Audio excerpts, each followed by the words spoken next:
Hello everyone, my name is Yoav Waxman and I'm Professor of Economics at Coastal Carolina University. In this video, we're going to cover Lesson 7 about fiscal policy, and Lesson 7 is a part of Section 3 in my class. Section 3 is about government policy. There are two types of government policies. Can you pause the video and think about what those two types are? The two types of government policies are fiscal policy, which has to do with the government budget and is a focus of this lesson, and monetary policy, which is managed by the Fed, the central bank of the United States, and has to do with interest rate and the supply of money. So what are the two components of fiscal policy? Stop the video and think about it. The two components of fiscal policy are the taxes that the government collects, which are for the government are a source of revenue, and government spending. The biggest source of tax revenue for the federal government are income tax, number one, payroll taxes, which are used for Medicare and Social Security, and the distant three are corporate taxes.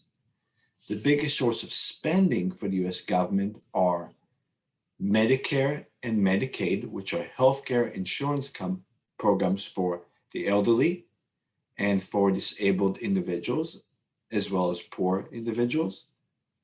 Number two is Social Security. So both these programs are particularly targeted towards the elderly.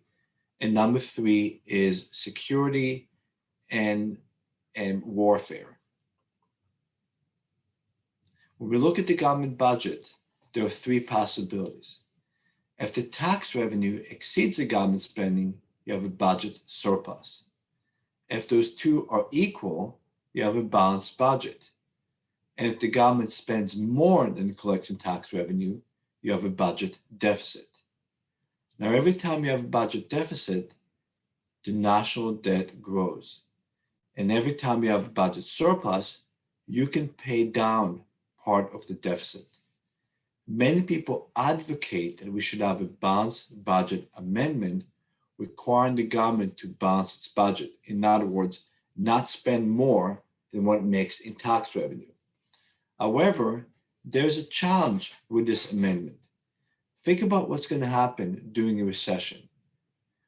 When we have a recession in the economy, production is falling, and unemployment is increasing, stop the video and think, what's going to happen to tax revenue? Tax revenue is likely to decrease because fewer people are making money, and if they are, they may be making less money. Similarly, corporations are probably making less profit during recession and therefore paying fewer corporate taxes. But what does it mean for government spending if those two things have to equal? Pause the video and think. The answer is that government spending will have to decrease by the same amount. So a balanced budget amendment forces the government to spend less during a recession, which is not good because we typically want the government to stimulate the economy during a recession, or at the very least not interfere with the economy.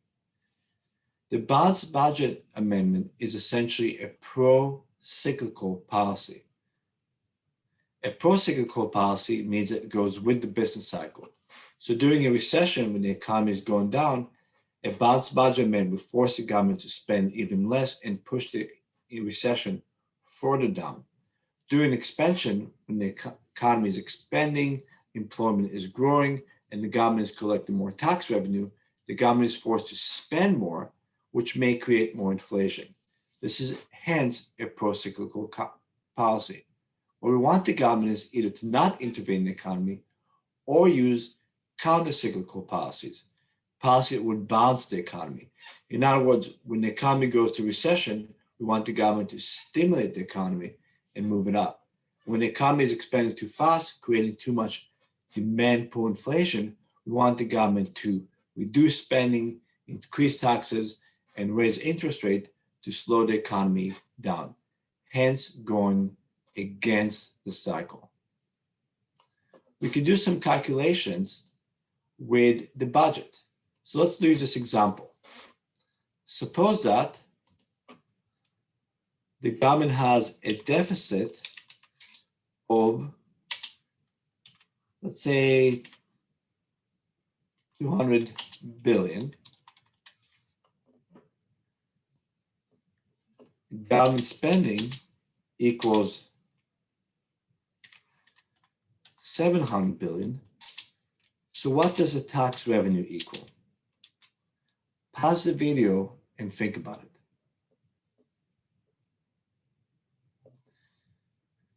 The equation for the budget is that the budget equals tax revenue minus government spending. Using this equation, we can answer the question. The deficit is a negative 200 billion. So deficit is a negative number, or a surplus would be a positive number. And that equals tax revenue minus 700 billion in government spending. Well, if that's the case, we can move the 700 billion to the other side, and we see that 700 billion minus 200 billion equals the tax rate. Or in other words, the government is collecting 500 billion in taxes. When you have a deficit, the amount of taxes the government collects is less than government spending. Let's look at a similar problem. Suppose that, let's say in 2010, and we'll switch the color over to black, government spending equals, say 600 billion, and tax revenue collected equals 500 billion. Okay. If the debt was 5 trillion to begin with, what would be the debt at the end of the year? Stop the video and try to solve this problem.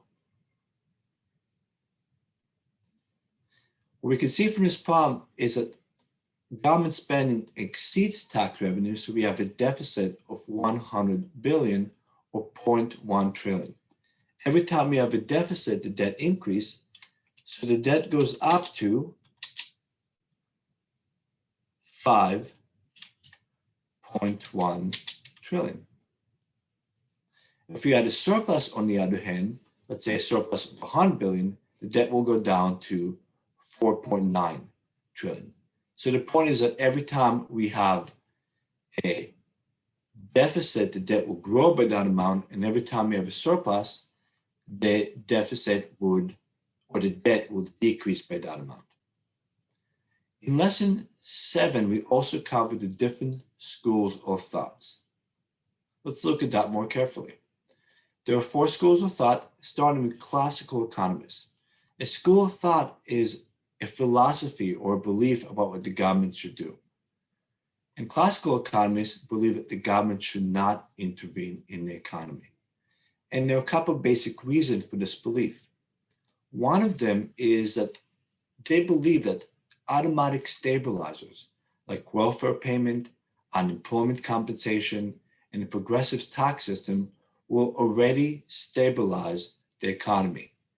So if the economy is doing poorly, during a recession or maybe a prolonged recovery, more people are going to be unemployed and will automatically collect unemployment compensation.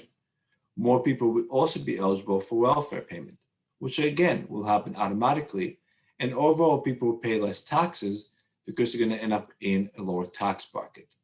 So all those things would automatically help the economy recover from the recession without government intervention. But there's another concern that classical economists have, and that concern is the policy can impact the economy at the wrong time, because we have 3 different policy lags. Can you pause the video and think about what those lags are?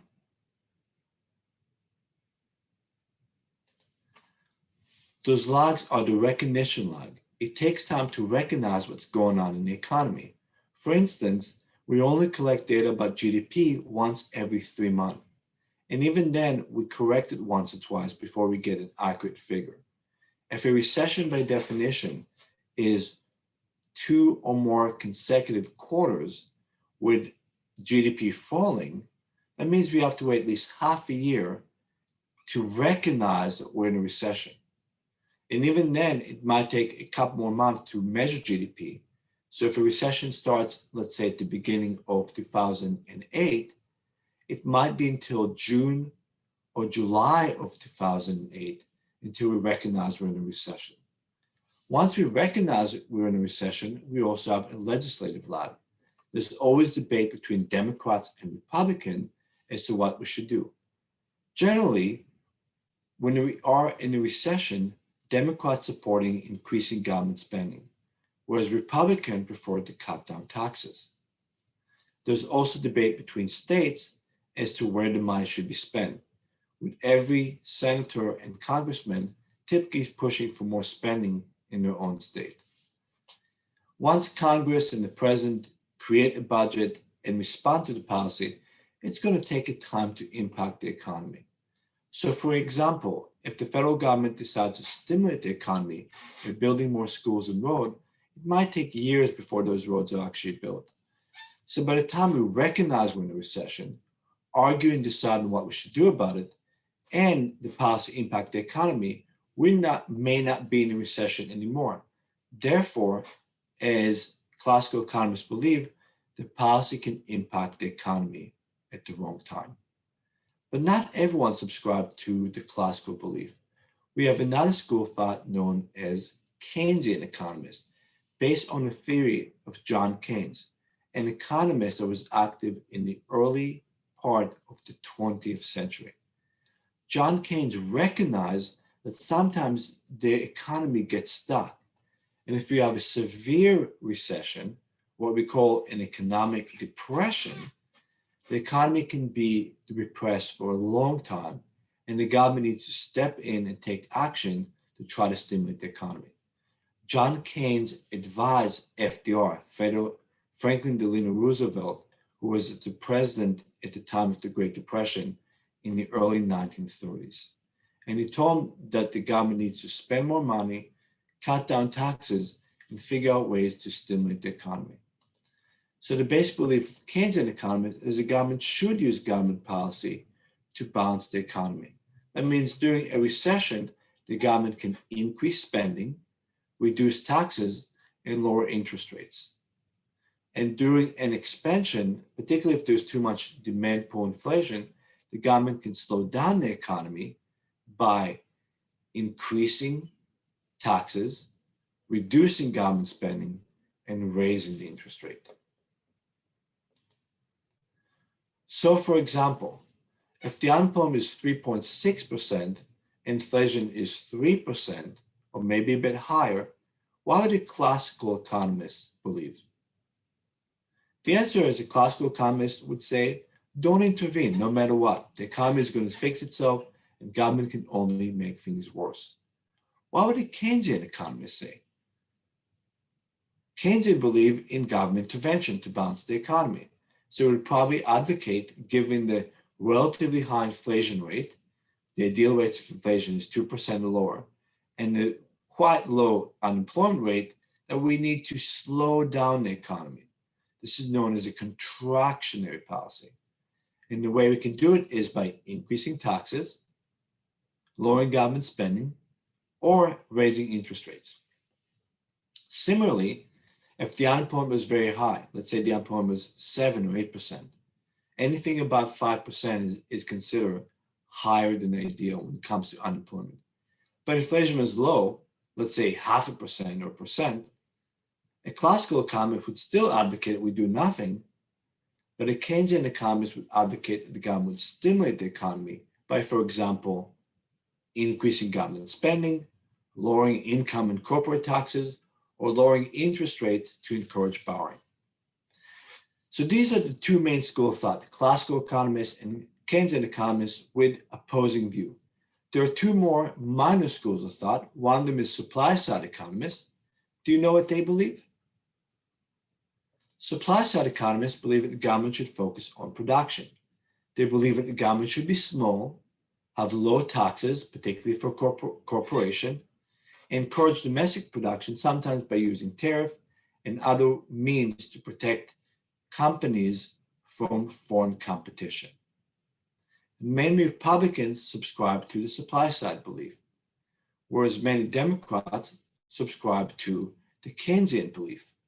Libertarians, who believe in no government intervention, subscribe typically to the classical belief.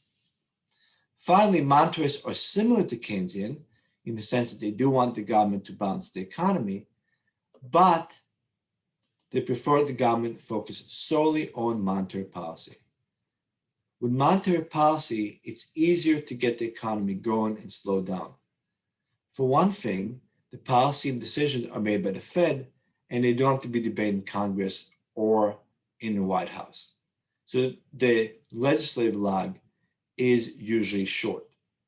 The impact lag is also short, and even the suspicion that the Fed is going to change their policy can have an immediate effect on the stock market and therefore on our wealth, as well as consumer and investment confidence. So that is the end of lesson 7. The next lesson is going to focus on money and banking, and lesson 9 will look at monetary policy.